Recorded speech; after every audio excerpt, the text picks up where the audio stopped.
7-letter word rhymes with carob.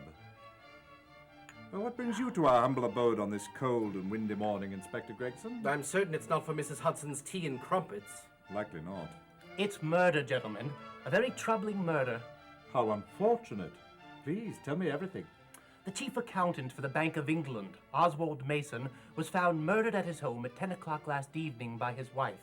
He seems to have been a simple, hard-working man, and on the surface there seems to be no motive. What about the Yard?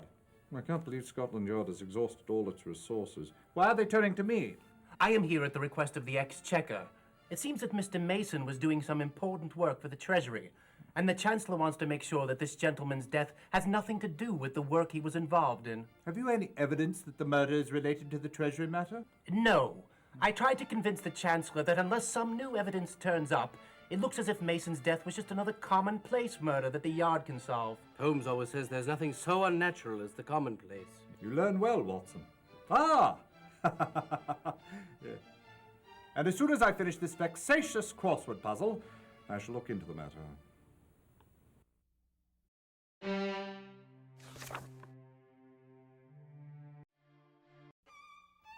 Sir Adrian, we are investigating the murder of Oswald Mason. Capable fellow. Bloody inconvenient, this murder. Inconvenient?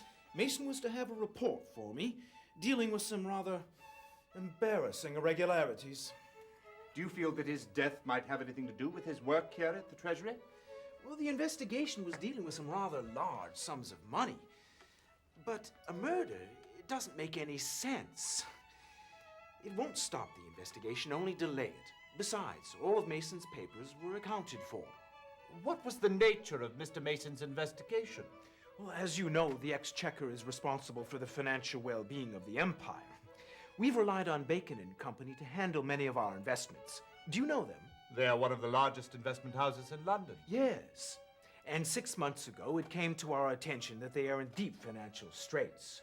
They are not in possession of sufficient liquid assets to meet their current liabilities. They had invested in too many securities that were weighing down the London stock market. So, Her Majesty's government and Lionel Foxcroft, the governor of the Bank of England, guaranteed to cover the discredited securities. But when we audited their books, we discovered they had invested in far more securities than they were reporting. Over £1,300,000 worth. So Mr. Mason was attempting to trace the additional securities? Exactly. Have you any idea who is doing the embezzling? There's little doubt that Bacon and Company's directors, Michael Essex and Mitchell York, were hoping to profit while England slept.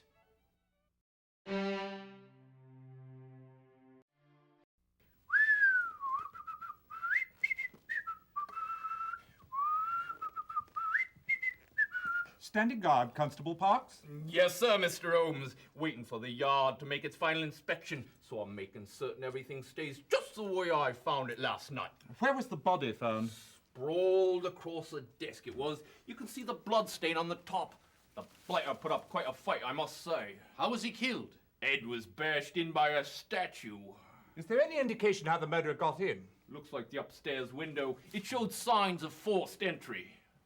And it appears that this is where he exited. There's a palm print and plaster residue. Yes, and there are pieces of plaster shards in a pile on the floor. Was it you who found the body, Constable? No, it was his wife. She came home from her sister's and that's when she found him. I was on my nightly rounds and heard her screaming. Then I came in and I saw this mess. I covered up the stiff and promptly had him sent over to Bart's. Then I gathered up the man's papers and took them to the Yard. What about the murder weapon? Oh, yes. I had that sent over to Murray at the lab. Where is Mrs. Mason now? She was taken to her sister Dahlia's. Dahlia Farmer.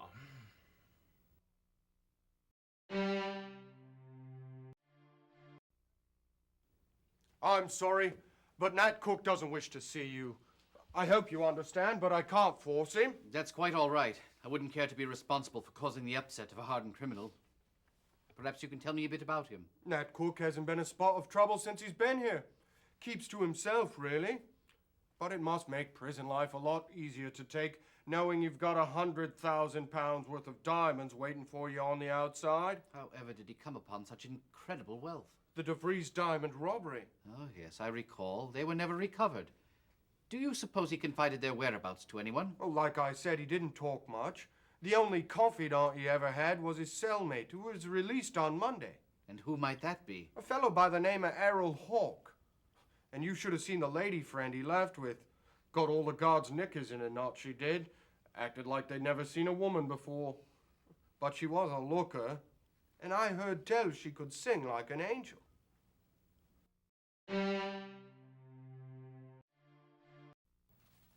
We're terribly sorry about your loss, Mrs. Mason. There, dear sister. We know this may be difficult, but we need to hear about last night's events if we're to catch your husband's killer. Yes, I know. Well, I was here last night for her weekly whist game. She comes every Thursday. Oswald stayed home and worked on some papers from the office. The man had been working very hard lately. Was he expecting visitors while you were gone? No, I don't think so. I returned home at 10 o'clock and went into the study and... You tell him, Delia. The place was in shambles. Furniture overturned, books strewn about, and in the middle of it all was... My poor Oswald! Ghastly. Who could possibly have wanted to hurt him? I can't imagine. He was the dearest man in all the world. Why, only last week he bought me a Venus de Milo replica for our anniversary and promised me a special trip. I imagine it was Paris because we went there on a honeymoon where we saw the original Venus. When I saw that statue broken into pieces, I think that's quite enough for one day, Dr. Watson. Of course.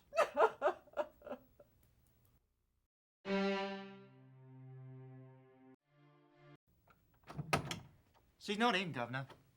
I can see that, Mr. Kent. What a sight. What a pity to see so many lovely ladies turned to fragments and dust. The British Museum. Well, she might be a bit untidy, but she is a woman of culture, she is. Yes, I can see that. Do you know where I could find Miss Blue? Left about 20 minutes ago with a young gent. In quite a hurry, I'd say. I was loading their luggage in the four-wheeler, and I heard the bloke tell the cabbie to head over to Waterloo Station. Thanks, Alfie. Much obliged. Perhaps I'll hold on to these for evidence.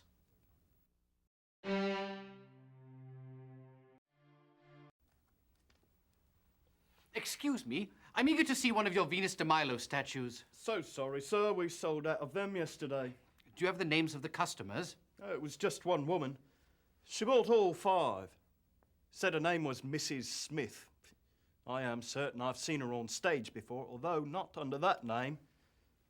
For the life of me, I can't remember what her real name is.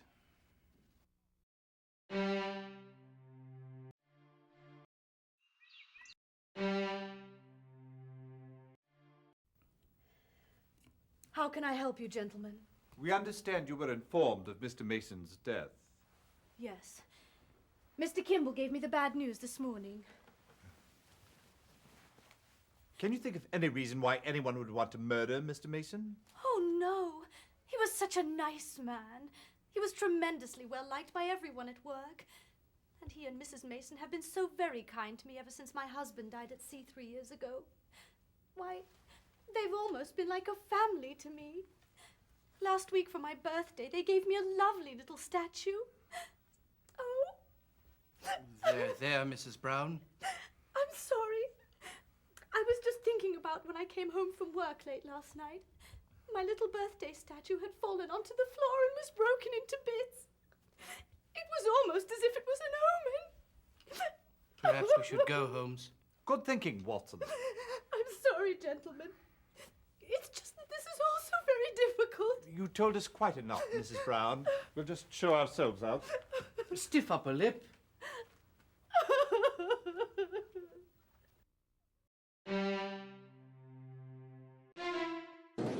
Hear ye, hear ye.